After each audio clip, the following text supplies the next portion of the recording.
Hey guys, how you guys doing? This is the Bacon Gamer here, and welcome to How to Make a Bukkit server. I just thought that a lot of people would need to know this. They would just be needing it. They need to know it because, yeah. But you will probably be seeing a great increase in video quality because I'm using Bandicam now. Hopefully it's recording, and it is. Alright, and yeah, Bandicam is better than Camtasia, sadly, but it is, so don't waste your money on Camtasia like I did, unless you want to render with it, but I just recommend this guy right here, which, yeah. But anyway, so, to make this server, it's pretty straightforward. Make a new folder on your desktop, and call it, like, I'm gonna call it, Bukkit tutorial. And I've had a lot of problems with this. You'll see some people, it just works for them when you see the video and you're just so frustrated, you're just like, how does it work? But I'm going to show you guys how to do that. So go into your Bukkit tutorial, and you see it's empty, obviously. And see this craft bucket here? This link's going to be in the description. You just copy this link and go into Google Chrome and paste it. As you can see, we have all of these here, and on the right side of your screen, you'll see beta, development, and recommended. And so beta, basically, if beta, as you can see, this is 1.7.2. If this is the same as the development, so yeah, this is 1.7.2, get the beta. But if the development is different, is a bigger version, get the development. If the recommended is the same version as the development, get the recommended. But beta is the one we want to get right now because it's the same as the development, and the recommended is not the same as the development. If that confused you, I'm sorry, but whatever. And you're just gonna download that, but I'm not going to because I already have it downloaded. Alright. So once you get a file like this, I just drag that into the folder, and it's called craftbukkit 1.7. Just rename it and delete all the junk at the end of it. Just keep it named craftbukkit. Now, if you don't see the .jar, let me just go show you guys. If you don't see this .jar and you just see craftbukkit, go down to hit this arrow next to this question mark on Windows 8. Go to View, and then this View tab, and then go to File Name Extensions, hit it, and it'll work. On Windows 7, just look it up. How do you enable file extensions on Windows 7 or any other operating system that you're running? But as you can see, craftbukkit.jar. You want to make sure you can see that .jar. That's going to be important for later steps. All right. So the next step to do is to make a new text document and just call it run.bat. And then this is where the dot comes in that enable extensions. Take out text and name it bat. But actually, never mind. Don't do that. Let me show you guys. Make a new text document and call it run. I'm confusing you guys probably. All right, never mind. All right. So once you've made that, double click on run.text, and it'll bring you to this notepad here. This will also be in the description, this code here. Now, if you want to run a Spigot server, I have this right here. It'll also be in the description, and I don't know why I didn't change this. I'm just going to change it real quick. Okay, and that'll be in the description as well. Now, paste the code that's going to be in the description. If you're running Spigot, paste the Spigot code. If you're running craftbukkit, run the craftbukkit. And if you want to run Spigot, the link will also be in the description. And you just go here and you click on download, and you can download it all from here. But we're going to be setting up craftbukkit. So for this code, you're going to see Xmx1024M. Now I'm going to change mine to 4096 because that is 4 gigabytes. If you want to see how much megabytes are in 1 gigabyte, go onto Google and search how many megabytes are in 1 gig. And then this is 1 gig. You can change this for, and then 4096. 3000, and so on, and then yeah. And yeah, so I'm only going to be using 4 gigabytes, which is 4096, and yeah. Now, okay. So now what you're going to do is you're going to right click this and rename it from run.text. As you can see, it only highlights run. Click here and highlight text, or just go to the end of it, delete txt, and instead of txt, make sure you have bat. So run.bat, and then click anywhere here and press enter. It'll say, if you change a file name extension, the file might become unusable. Are you sure you want to change it? Make sure you click yes, and there's your run.bat. Alright, so now what you're going to do, after you've got this, you just double click on run.bat and let the server load up. Now, if on the top there's an extra line before it says loading libraries, it says like Java, it says like Java, picked up Java options. I'll show you guys what to do to fix that. So as you can see, it's going to load up the server, and when it says done, make sure you type in STOP for stop and press enter. Now you never want to click that X button, because that can possibly corrupt your world. So what you're going to do now is you're going to check if you're on a 64-bit system. I should have told you this before. Go to your control panel, like I just did. Go to System and Security, and then go back and then go to System, and I'll show you all your features. As you can see, 64-bit operating system, make sure you have that. If you don't, you could probably still do this. It's not recommended though. And then installed memory. It doesn't really matter. You just want to have at least 4. And yeah, I have 12, so I'm pretty good to go.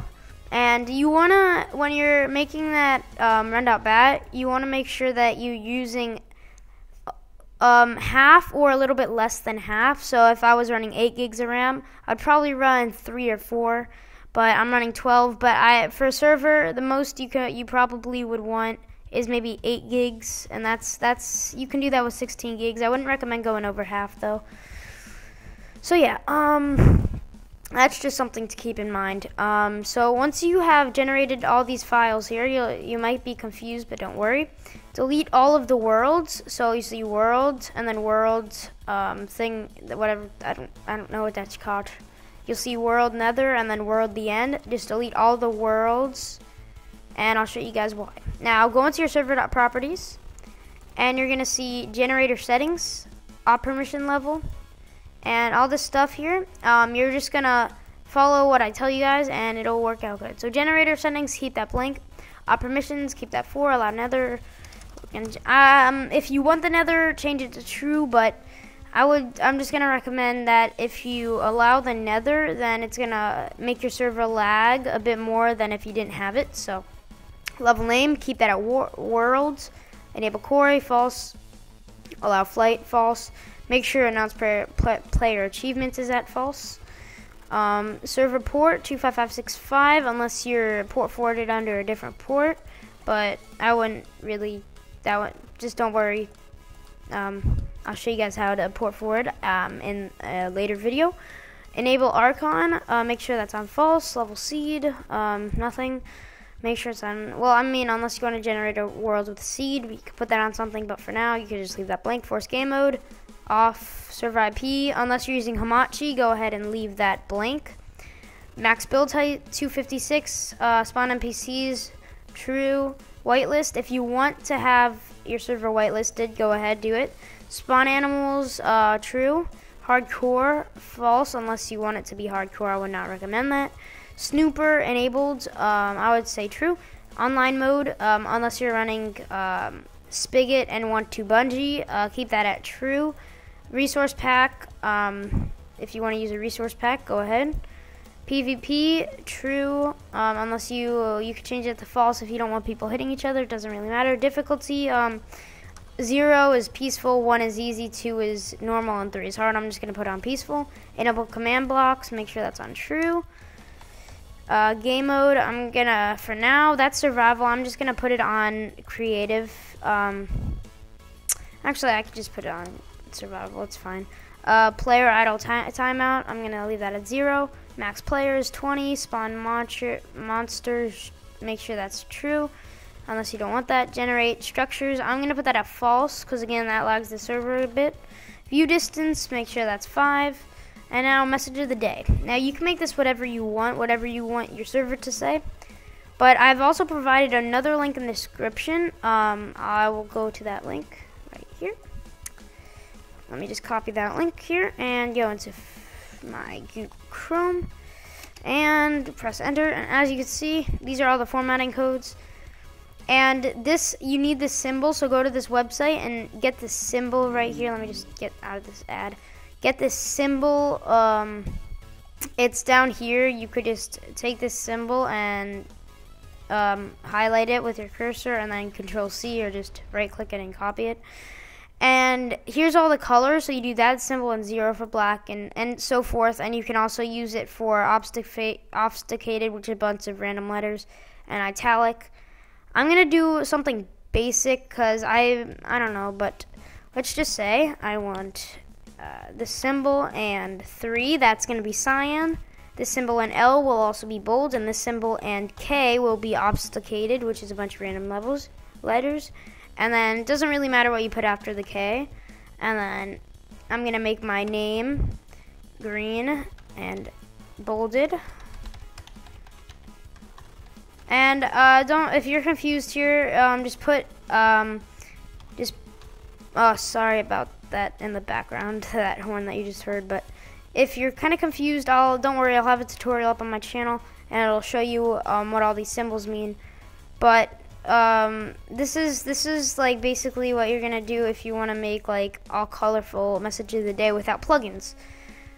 So yeah, so once you have that file and save, and we're good to go. So now we can run the server again. So double click run.bat, and I'll open up the server, as you can see. And I'm just gonna minimize this window for now, and it's gonna prepare the spawn area a lot faster than it was before because we took away the nether from its needing to do. Now I'm going to open up Minecraft, and we can open up Minecraft so we can play. And I'm going to show you guys that the server works and how to connect to your own server. So what we're going to do is we're going to click on multiplayer, and I'm going to go ahead and delete some of these here. This is what we made, but I want to show you guys what we're going to do. So what you're gonna do, guys, is, what is this? Yeah, I'm just gonna delete this server. No, I don't want to. Yeah, delete it. I don't know. So now what we're gonna do is we're going to go and add a server, and for the server address, we're gonna type in LOCAL like that, and then HOST like that, and press done. And as you can see, we have our random text here and on both sides of the Bacon Gamer. Then we have the Bacon Gamer in bold green text, and as you can see, it worked. You can change the name of this, so let's say test tutorial server, and we're gonna press done. And as you can see, we can double click tutorial server or just join server, and we are in this server. Yay! So as you can see, the server is working. Your friends cannot join yet. For that, you can either watch one of my video that I'm going to be posting pretty soon on port forwarding, or just look up how to port forward. And yeah, so once you've joined your server, make sure it works, and make sure that Bukkit's working and all. To do that, you can go ahead and you can go op yourself and do, let me op myself real quick. So go into your command prompt where you start your server and do op, and then your name, so crazybacon10, and then press enter, and it'll op me. And as you can see, I can do /gm, never mind, /game mode C. And as you can see, I'm in creative mode right now. And to test out if Bukkit works, we can do /reload/reload. And if we press enter, if it says reload complete, like in green text, that means that the server is working and is Bukkit. You can do other stuff with and test out Bukkit as well, but if that works, then you're pretty much good to go. So that's basically how to set up the server, and now I'm going to show you guys some bugs that may happen. Also, if you want to stop your server, you can actually stop it in game, so do /stop, S-T-O-P, and it will stop the server, just like typing stop in the command prompt. So yeah, I'm going to quit the game now, and I'm going to show you guys some bug fixes. Alright, so the first one is going to be, if to check this, you should just do either way, because your server will probably still work, but it'll be really slow.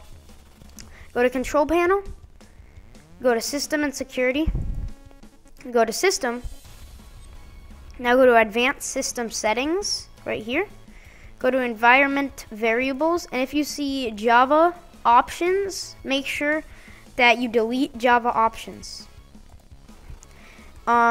Don't worry, it won't break anything, and I'll show you what that looks like. It looks like this, like something like this. If you see something like this, make sure you delete that right away in your paths, and that'll just limit your server. That will just limit your server to a certain RAM, even though you've set it to a custom RAM, and you don't want that happening. Now, another bug fix that may happen is you're trying to get your friends to join, and they can't join for some reason, and you're just like, why can't they join? I'm telling them to put in localhost, it's not working. Well, that's because you have to port forward, and you can either use Hamachi for that, or you can port forward, which I would strongly recommend. And yeah, second, I've seen, and like this is another question you may be asking. I've seen people on these servers doing /1 and stuff, and just I think it's called like world edit or something. That's what you guys may be asking, and what all those things are, like /fly and /hat. Those are all plugins. Like having pets on a server, those are plugins, and the way to get plugins is pretty simple. I'll be covering that in my next video. And yeah, so other bug fixes, go on to a website called, let me show you guys, pastebin, like that. Just search pastebin and pastebin.com. Make sure that you just paste whatever you're in there. Paste your error message, because when you run the server and it gives you like a crash, if it crashes, you'll see crash report, and just double click on the folder crash report and copy all of the codes that are in. So like this, you copy the error like this, and yeah, I don't know what this is, but whatever, I just found this. So yeah, you paste it. It should look kind of like all these codes here. Just paste that, and I'll look at it. Put the link to your pastebin in the description. And yeah, so if you guys enjoyed, drop a like. I know I've already made this video before, but it was very bad quality and not really edited that much. And now that I have Bandicam, I can record good quality tutorials now. So anyway, guys, thank you guys for watching. I'll have all the links in the description. And also, I just wanted to tell you, if you're running a Spigot server and you have to bungee, go and edit the run.bat and take away this -O here if you want to bungee, because... And even if you set the online mode to false, you have to take away this -O as well, because it'll automatically reset to online mode true if you don't. So anyway, guys, error messages, send me a link to your pastebin, and I will go check that out. And anyway, guys, thank you guys for watching. Smash that like button and drop a like. That would be much appreciated. And tell me what tutorials you want me to do next. Thanks for watching, and I'll see you guys next time. Peace.